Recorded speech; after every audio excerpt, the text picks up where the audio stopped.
Hello, and welcome to the annual updates talk from NoOpArmy. In this video, I'm going to tell you what we've done the last year so far, and also what we are going to do in the future.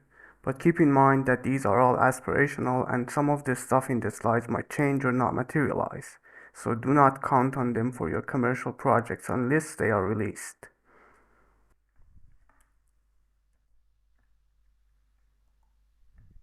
So who we are? We are NoOpArmy. We are basically a small game studio making customer projects and do outsourcing work and also creating our own libraries for Unity and Unreal. We are also working on our own non-announced game, which I'm going to talk to you a bit about. We aspire to make the game and release it on Epic Games Store and also Steam. So what we've done the last year. In February, we released our UtilityAI package for Unity. The inspiration was that we were making a game based on dots in 2021 and we wanted to make basically a good data-oriented AI framework for dots to use in our own projects, and we were researching different stuff and saw the behavioral mathematics books from Dave Mark, and we liked utility AI compared to other approaches for the performance reasons initially, because we thought that we could make it more cache friendly compared to the other stuff because it has less jumps. And when we used it, we saw that performance wise, it wasn't much different. I mean, you can code it to be high performance, maybe a bit easier than the other types of AI because everything is calculated at the same time. But we realized that design wise, it's a much better tool to use. So after that project, we stopped using state machines and behavior trees in our own projects. We never liked goal-oriented action planners and that sort of stuff because they are very hard to control and you cannot plan ahead more than one step anyways if you wanted to finish in reasonable time. So we didn't like them. Some like famous games use them, like one of the Tomb Raider games, I guess, using them. But still, they are not that widely used, maybe because of that. But Fear is the like first game that popularized it, and then the same guy, I guess, with the guys which worked on Tomb Raider, had a talk in GDC, but it never like basically seemed appealing enough for us.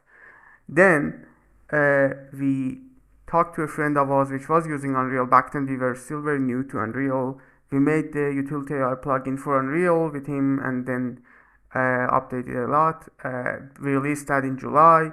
And while we were doing that, we also released influence maps for Unity. We've almost released influence maps for Unreal because it's still pending. We had a few issues that we resolved, and Epic is going to accept it sooner rather than later. And in Unity, we realized some of the other stuff which exists in Unreal and other AI packages, like for different game engines, like middleware, they do not exist. So we started making them for Unity. We made smart objects and tags and blackboards for Unity. Unreal has all of those.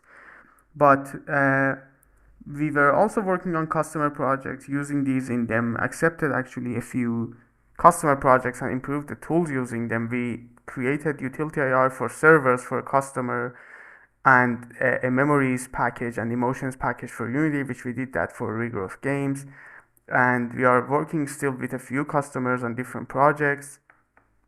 We made multiple updates to all of the packages because people were buying them and using them. It's like we didn't go huge, honestly speaking. I'm going to show you the numbers in a second, but we still sold enough that it makes sense. Also, we are using them in customer projects, so we updated everything. Like we release videos, tutorials, and docs. Let us know what you want more. So let's see the year in numbers. We released more than 15 updates. We have more than 200, 250-ish customers. We counted like roughly. Some of them are like hobbyists and indies trying to make their own games. Some of them are like, a few of them are mid-sized companies working on bigger games, and we, in our background, have experience with working for higher like end clients and bigger clients, giving them like full support for a year or so. But this project, we still do not have those, but we are very much looking forward to working with bigger companies and giving them support packages that they need. I've worked in much different a long time ago, like 7, 8 years ago, which made one of the best networking middlewares back then for Unity. So we have lots of experience working with bigger customers. We have 3 or more products in the making, depending on how you count if it's something in the making or not, which I'm going to talk to you about next, what we are doing for the future. So we intend to work on our own dialogues and quest system. We have started working on them. This will probably come first for Unreal, unlike the other stuff which came first for Unity, but uh, not like 100% because they are being worked on in parallel. But since we need the Unreal one in a project that we are working on sooner, that will probably finish faster. We are going to make basically everything that you need to create sandboxy simulation evolved, like what Ralph Koster describes in his postmortems book and elsewhere, like for systemic games, which you need, for example, tile systems and simulations for things like weather and snow and like different ecosystems for animals and vegetation and different biomes and things like that. And as before, we are going to integrate with these and make features like based on what the specific engine needs. For example, if some stuff exists in Unreal in the procedural generation plugins, we are not going to reinvent the wheel, but we'll rather integrate those like we integrated like the visual logger and gameplay debugger and other sort of things. And an AI director is the last piece of the puzzle which will control all of the above to make you capable of creating even more immersive worlds. We've released very immersive Unity samples and we are going to release more complex Unreal samples as well, but already our tools are like in a state that can give you like more than 6 months of work. Like you had to work more than 6 months to develop these, assuming you knew what you exactly wanted.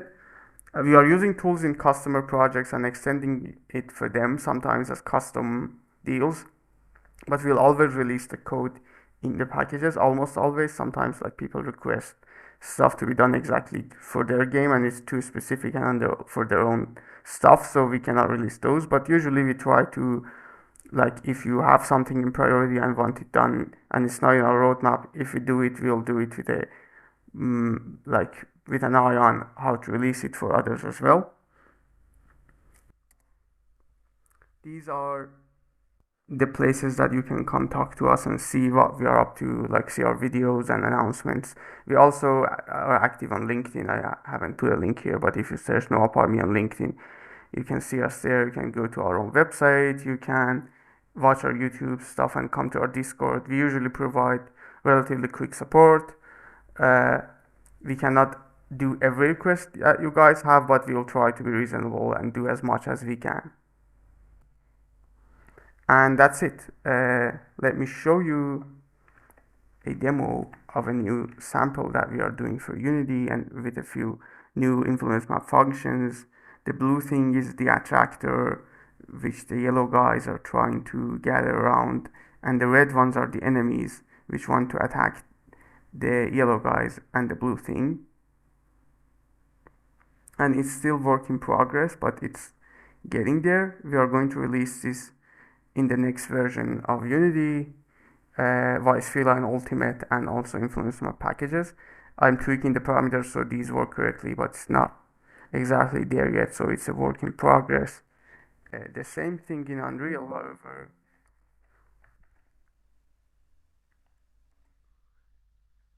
It works pretty well. It's a bit different, but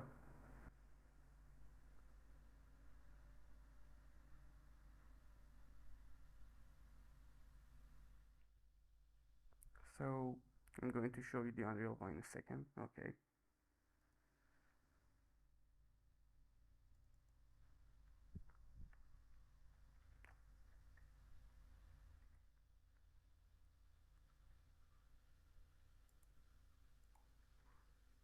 So the blue thing is coming to us basically whenever the enemies aren't around us, and the yellow ones are defending it from the red guys. And here it's working much better. As you can see, they are really putting themselves between the attractor and the red guys, and it has full features that you expect, like the visual logger integration and everything else. Let's go somewhere so the blue thing comes to us again. And you can see that the yellow ones will try to defend it. It got stuck here for some reason.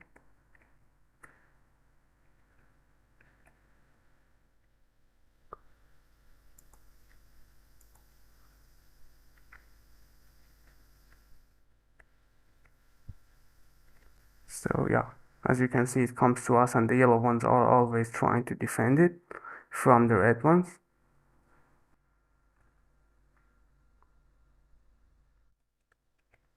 And if you're close to red ones, it doesn't come to us because we are like close to enemies, but it tries to get close. As you can see, when the red ones aren't somewhere, it goes there. So yeah, it tries to come to us when the red ones aren't around us. And that's it. I hope that we can show you the memories package for Unreal pretty soon. We've released that for Unity and actually has been our best selling package so far, like in terms of number of sales. In the last 2 days or so, it sold really well.